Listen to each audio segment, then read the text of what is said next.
do love Tylenol. I did my coach's show, and then I was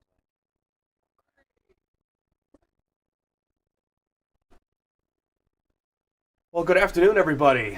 Sub-State for high school football. We are 1 week away from the state championships, and who will be going to state? I guess we'll find out later on, Katie. Yeah, this is the most action-packed. It's where you get there aren't going to be any blowouts tonight. Don't expect any. You're going to get close games all across the board, and this will be our last week of doing this. I know, it's just sad. We've been doing this obviously all week. We've been something new that we've tried to do to kind of show you guys what games we'll be at, kind of preview some of the games we'll be at and all that good stuff. And crazy to think that the high school football season is almost over, which is crazy. And we've got quite a good one for our game of the week. We've got the defending back-to-back 2A state champs up against a bit of a Cinderella story in Council Grove. That's a great way of saying it. They were the 13th seed coming in, and they won their first playoff game just a couple of years ago. Yeah, just 2 years ago. Now they're one step away from possibly making the state championship. So this is a great story. They beat a great Silver Lake team. They beat undefeated Humboldt last week. They've had a great playoff run, but this is a team that has a lot of playmakers. As we know, we've talked about Council Grove with Ace Monahan. They have a great, just all-around team. And especially when it comes to playoff time, you want to be playing your best football at this time of the year, and they're exactly doing that. Yeah, they started the first round very strong with a good win over Caney Valley, and then they get that big revenge win over Silver Lake that nobody saw coming. And then last week taking down the 1 seed in 2A. And this is actually the first time the program has ever made it to sub-state. So if they were to win, this would be the first time that they make it to the state championship. And Coach Hayes did tell me, he made Thanksgiving plans to go see his son out of town, and he's like, I might have to change those plans now. But yeah, like you said, they're led by a playmaker who does it on both sides of the ball, and Ace Monahan, not their quarterback, just their everything else guy. They have a great quarterback too, but I watched him play when they and Silver Lake played a few weeks ago, and the kid's a force to be reckoned with. Just 531 rushing yards and 7 rushing touchdowns in 3 playoff games. And not, like we said, the quarterback's pretty good too. They've got 391, 7 passing touchdowns this postseason. But they haven't just been scraping by. These have been good, dominant wins over top seeds in 2A. And their tackle for loss stat is quite impressive. They have 33 this postseason. I think another thing that's impressive is 9 interceptions. Yes. Normally some teams would love to have 9 interceptions the whole season. Yep. But in 3 playoff games, they've had 9. Yep. And so I was at the if you want to say rematch a couple weeks ago when it was raining and umbrella and garbage bags, whatever you want, on our cameras. They had an interception late before going into halftime, and this is a team that you can just kind of tell that, yeah, that Cinderella story. That, you know what, hey, just because we've only won a playoff game once ever, and before this and going to sub-state, this is a team that's not going to be scared of Omaha Central. Yeah, no, absolutely. And these guys, they've all been starters for several years, so it's kind of been like a healthy build to this moment. And they weren't even sure if they would make the playoffs to begin with. Like we said, they came in as the 13 seed, and they weren't even sure if they would make it because of those new playoff rules in KSHA, where in these smaller classifications, not every single team makes the playoffs like they do in 4 through 6A. So in the 2A bracket, they needed some people to lose, and when Riley County lost the final week of the regular season, it opened the door for them to get into the playoffs. So they almost didn't even get here, which maybe that. Rule. Which is crazy. And you always love the programs, you always love those teams that can make it this far, knowing that, hey, we have a shot, but maybe making it this far. These are always the fun stories that you want to cover. These are the fun teams that you want to cover because, like you said, some teams didn't even think they were going to get here. They didn't even think they were going to get into the playoffs, possibly. Mm-hmm. And now they're here. And Katie, just kind of walk us through. You talked to Coach Hayes. You talked to Coach Glatzik, right? I know you talked to Coach Glatzik a couple times this year. What does, Coach Glatzik kind of talk about with this team and great game against Osage City last week? What did Coach Glatzik say about this Council Grove team and what they have to look out for? Yeah, the thing that stuck out to him when we were talking was that tackle for loss stat. He acknowledged they've got playmakers on offense, but he said that defense is going to be very hard to go against, especially because Nemaha Central is a very run-heavy team. So, you don't want to get the ball kind of stuck in that line of scrimmage area and then get pushed back because they're doing such a good job at getting a loss of yards there. But Nemaha Central, they're 10-1 on the season. They broke their 26-game winning streak that dated back to 2022. When they won the state championship that year, the year after. Now they're trying to go for the three-peat. They come in as the 2 seed simply because of that one loss to Marysville in week 1. But Coach Glatzik told me that loss was kind of the kick in the butt that they needed to kind of, realize their flaws. And realizing your flaws early in the season is when you want to realize your mistakes and fix them because, the games aren't as important then.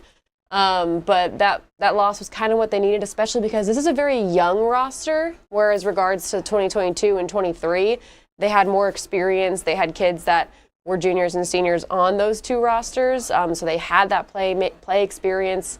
But this year, they had an entire new offensive line. They needed to gel. Carter, their quarterback, needed to get comfortable with them. The whole backfield. So I think the offensive line was a big thing. And that first loss to Marysville wasn't exactly a blowout or anything. No. They just kind of needed to get used to each other, and they definitely found their chemistry from there.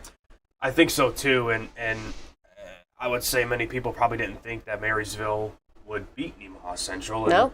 Nobody thought that Nemaha Central streak would break anytime soon, especially with, obviously Carter Hike. And he's only a junior. He's only a junior. He's got one more season. And just in 3 playoff games, the Thunder have had 834 rushing yards and 11 touchdowns. A lot of that is obviously Carter Hike. Now, through 11 games, this is actually kind of crazy in terms of the Thunder have just had 5 turnovers, 3 interceptions, and 2 fumbles. No matter what level, high school, college, pros, if you're not turning the ball over, You're not going to lose. You're not going to lose many games. And, just 3 interceptions, 2 fumbles. The defense has had 18 total tackles for loss this postseason. They've had 6 games this year where they've given up less than 7 points. And we know, at least last year, I think the only time they ever gave up 6 points was, once? They gave up a touchdown, I believe, once in the regular season, and then once or twice in the before the state championship game. Right. They had only given up 1 in the regular season and then 1 in the postseason. State championship game was a bit of a closer match, as you expect it to be, especially given the fact that they're playing in snow. But yeah, this is a defense that for 3 years now prides itself on not allowing the other team to score, and they've done a pretty good job of that so far this year, but kind of the same thing where we were expecting to see maybe a little bit of a setback because it was all a bunch of newer kids. They didn't have that playing experience, so their defensive stats this year are strong, not as strong as what they were the 2 years prior, but they have a good defensive coordinator out there that Coach Glatzik loves having on his staff, and clearly they keep that culture there. Well, and that's the thing is a lot of people, when you look at this Nemaha Central team, at least the last 2 years, Katie, that you and I have been here, they've really, again, prided themselves in that offensive line, that defensive line, and a lot of those guys left last year, and some of those kids were a lot bigger than me. And they were 6'5", 6'4". You'd hope so. 300 pounds. They were some big guys. And then when you lose that, which is kind of the identity of what this Nemaha Central team has been, and when you kind of have to shake that up, it's difficult because who are they going to plug into those spots, and is it going to work right away? Obviously, it's worked so far this year, obviously, but it's different when you lose a lot of personnel that makes up your identity of your team, and then when you have to change it a little bit, obviously it changes things too. Yeah, and plus, the competition in 2A this year was just really, really stiff. Just last week, it was kind of game of the week junior when they took on Osage City, who was undefeated heading into sectionals. And that was a close game. That was a 1-score game that really went down to the wire down in Osage City. They were the 1 seed in that part of the bracket. Nemaha was 2. So it was... They got to face adversity, which is you'd rather do that and overcome it before Sub-State or the state championship. No, exactly, and that was a great game, and we know how great Osage City was, obviously, this past year, making it 10-0 for the first time in program history. You almost wish they were on 2 different sides of the bracket. Yeah, because you really wanted to see Osage City move a little bit further, but obviously we know the caliber and what this team has been able to do since we've been here is impressive, and Coach Glatzik is no stranger to winning games and a good coach and being a part of a good program, obviously playing at KU. So, I'm really looking forward to this game, and a lot of people might think this is going to be a blowout in Omaha Central's way. I don't think it's going to be that. I think it's going to be a lot closer than what people think, and it's probably going to be somewhat of this score of Osage City and be kind of that one-score game, or come down to the final 2 minutes of the game and who's going to win the line of scrimmage. I think that's really what's going to come down to. Especially when you have two teams that are very run-heavy. But Council Grove can throw the ball pretty well, so I think it'll also come down to how well Omaha Central can defend the passing game. Exactly, and the way that Council Grove played against Silver Lake in the rain a couple weeks ago, nothing's going to stop them, and there's no snow. No snow. Thank goodness. Yeah, knock on wood. Exactly, knock on wood. Well, this one's going to be another great matchup here. Hayden back in Sub-State for the third straight season. They head out to Wellsville, 11-0 versus 10-1. I was at the game against Perry LeCompton, Katie, and Jensen Schrickle was the highlight reel. If I remember his stats right, within the first 15 minutes of the game, he had 200 total yards. He had 5 touchdowns, ended with 7. I don't know if I've never shot 5 touchdowns from any player within a game, let alone that quick in terms of a game. And we know this team is really senior heavy in terms of Hayden. But this is probably their toughest test that they faced pretty much all year, besides the game that they only lost to was Wamego. Yeah, because they're playing a team that's kind of similar to them in the fact that they're very used to big dominant wins. As you can see by just the round 1, 2, and 3 final scores here from both teams. Wellsville's been dominant, 11-0 for a reason. They're the number 1 seed. Hayden's coming in trying to play spoiler, and Hayden's only loss is to a 4A team, Wamego. So do with that what you will. And it was a very, very close loss. It wasn't a blowout or anything.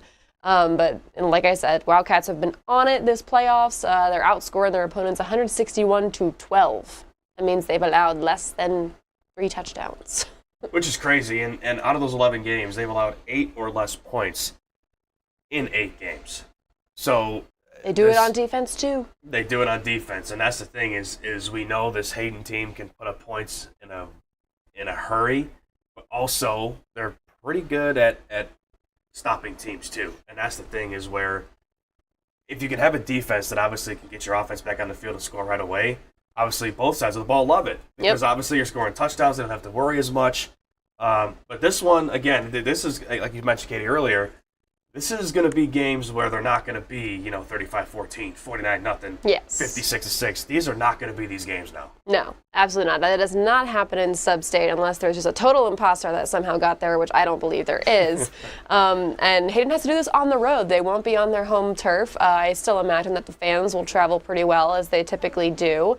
And they've got a tall task. The Eagles have averaged 41 points per game this season. They're only allowing 7 points a game, so Hayden's dynamic offense is going to seek to test that and push that average up, and hopefully, they would hope, end their season. Well, and the thing here, if you look at that stat since 2021, Wellsville, they've only lost 3 games since 2021. So it's kind of like the same situation with Hayden. They don't lose much. Yeah, like I said, 2 very equal opponents here, and I will be there. So Wildcat fans, if you see me, say hi. Say hi, and this one should be fun, Katie. I hope for your sake you get 5 touchdowns from Jensen Schrickle right away, but that'd be nice, Jensen. That would be nice. Gotta leave at halftime, so that'd be nice. And he just picked up, according to Twitter, or X as we know it now, he just picked up his first college offer, which I thought was exciting for him. Yay, Jensen. I think that performance kind of maybe boosted that just a little bit. Yeah, that'll do it. This should be a fun game. Like Katie mentioned, she will be there at this game, and should be a great one, and another great matchup here. Yep. 1A bracket, Rossville and Centralia. We love a local matchup. So I think this one is going to be pretty good. And I know our game of the week last week was Jackson Heights and Rossville. Rossville overcomes a 2-score deficit in the final minutes of the 4th quarter. That features two onside kicks. 2 onside kicks. Yeah. One, you're like, okay, cool. But 2. And then they do 2, and you're like... That was instant classic. That was You say exactly. That was a great game, and Rossville coming out, and yeah, they started the season out 0-3. You know, they get that forfeit win against Marantha Christian, and then obviously have won out since. Now they're 8-3, and their schedule wasn't nothing to sneeze at either. As we've talked about that all year long. And their first 3 games of the regular season were all against very good teams. One was Nemaha Central. That was our game of the week, and that was a 2A team. Rossville's a 1A team now, remember? Right. And that was a close game. That was like a 1-score game. And they also played their rival in week 1, Silver Lake. And then week 3, St. Mary's, I believe? Yes, St. Mary's. Who was a good team. So, they took a few games to figure it out. Coach Thomas said, he was never too scared that they weren't going to figure it out. He had confidence that they would. Obviously, they did. And, we said throughout the season, too, they were playing a really tough schedule, a lot of schools that are in bigger classifications than them. And we were like, once they get to the 1A bracket for playoffs, they're kind of going to tear through it. And they have. And they have so far. And I think this is probably, besides Jackson Heights, their toughest test yet in Centralia. And they beat a pretty good Colgan team last week, 46-14. They beat Opie 40-26, and then beat Onega 44-20. So the offense is averaged for Centralia, that is basically 38 points a game.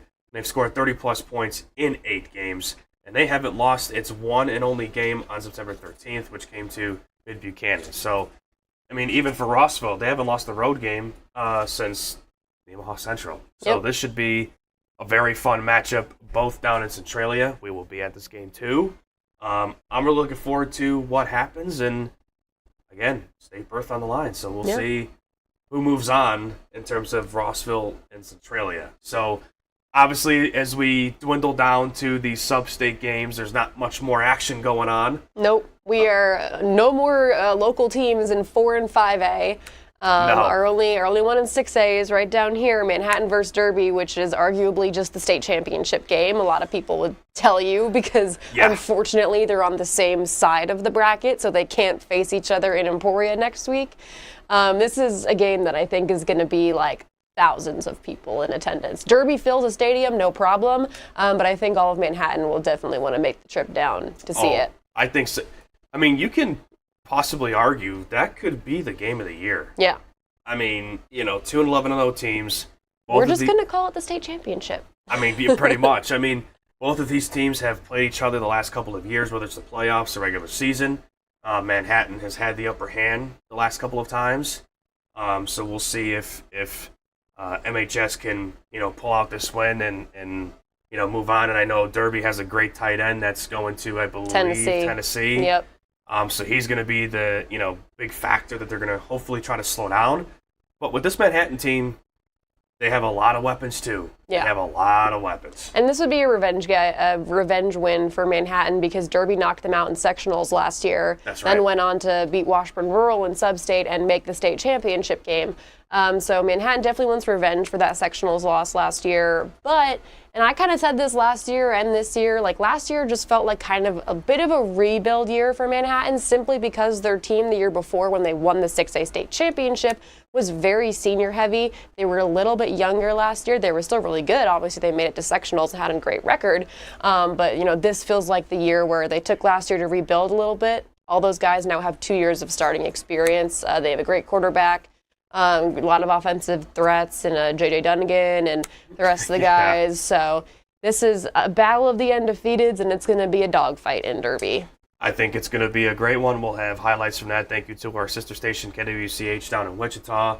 But just the other couple games that are going on, 8-man D2 should be another great one. Frankfort and Axtell. Obviously, we know what Axtell's done all year. We've covered them, Katie, obviously, the last 2 years. We know how good they are. And Axtell did defeat Frankfort earlier this season, so this would be a revenge win for Frankfort as well. Yes. Meanwhile, Axtell's going for their 4-peat, and their 13 times 3 plus 11. They're going for their whatever that is. I think if they win this game, it'll be their 50th win.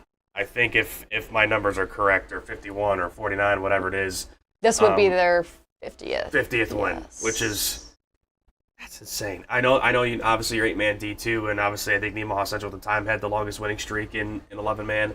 I don't know if anybody comes close to that anytime soon. No, they've got the longest streak in the state of Kansas right now, and who cares if it's 8-man or not? Exactly, and I think that stat that we had. They've had, 23 now, I think, games where they've mercy ruled people by halftime. Mm-hmm. It's like, okay, maybe 1 or 2 games, but 23 or whatever, I'm like, Yeah. that is But insane. Frankfurt will certainly give them a run for their money tonight because they're coming off a big win over Burlingame. And Frankfurt and Burlingame were kind of those two teams that everyone was like, these guys could, challenge Axtell a bit. Sure. But, it's even more special to make it to the state championship for the 8-man teams right now because for the first time in who knows how many years, they get to play their state championship games on an actual 8-man field in Kiowa County. That was a big reason why they chose that location because, Keisha switched around the dates and the locations for all the state championship games this year. So I think that'll be a cool experience for whichever 8-man teams get to go.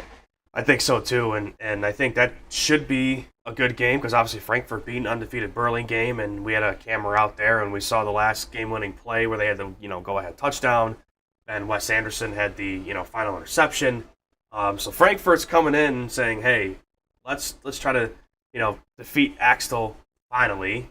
We might be the first team in almost 4 years to do so. Mm-hmm. That'll be a fun game. And in the 8-man D1 bracket, we got Clifton Clyde over at versus Central Plains down in Claflin. We will have those highlights as well, thanks to KWCH in Wichita. 9-2, very equal matchup there.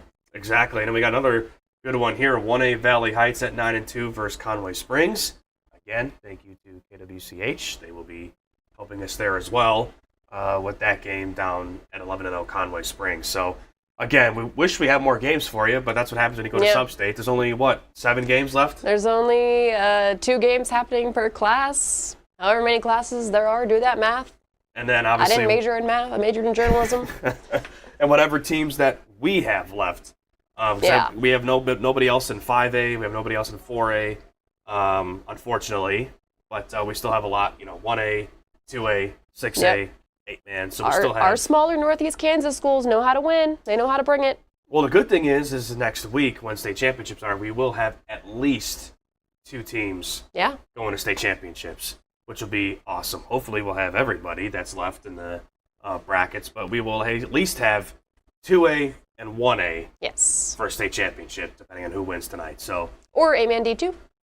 That's true, but with Frankfurt. So technically, we have 3 guaranteed state championship teams moving on to next week. So no matter what the result is. But Michaela Kelly will be live for us at our Game of the Week up in Seneca, again, right here at Council Grove, Nemaha Central. We'll see if Nemaha Central can get back there and maybe go for the 3-peat. The 3-peat. I guess we'll see. They're trying to pull a Chiefs. Exactly. Nemaha Central, the Chiefs, they're just the same, aren't they? Exactly. Carter Hike is kind of, interdoing his Patrick Mahomes, if you will. I did say this to Coach Glatzing before the season started. I was like, you guys are just like the Chiefs. He's like, yeah. He looked at me like, sure. Hey, you know what? If Nemaha Central can do it, Chiefs can do it too. They'll both do it in the same year, maybe. Who knows? Or Council Groves continues its Cinderella story. Who doesn't love a Cinderella story? Hey, Nemaha Central, right? They had their streak broken. The Chiefs had their undefeated season broke. So, who knows? And if you think about it too, Katie, the last time obviously Nemaha Central won their state championship, the Chiefs won the Super Bowl. I'm just saying. They're the same. I'm just saying. So even Axtell too. Yeah. So they're all the same. I guess we'll see what happens here. Excuse me, at 10:15. But again, Michaela Kelly will be live for us at 6 o'clock to preview this game. She will be there, obviously, with post-game coverage as well at 10:15 versus at Kansas Prep Zone. And we'll have all these last 7 games that we have in terms of teams that are playing. Should be fun. And I guess we'll see. I guess that's state tournament berth. Or state championship berth, I should say. So we'll see. Hopefully, again, we will have 3 guaranteed state championships. Hopefully, what would it be? 6? Right? Because you have 6A. You'd have 3, 2, 1, 8-man. Yes. So we'd have possibly 6. Guaranteed 3, possibly 6. We'll see how it shakes out tonight. Tune in to Kansas Prep Zone at 10. We will see you there.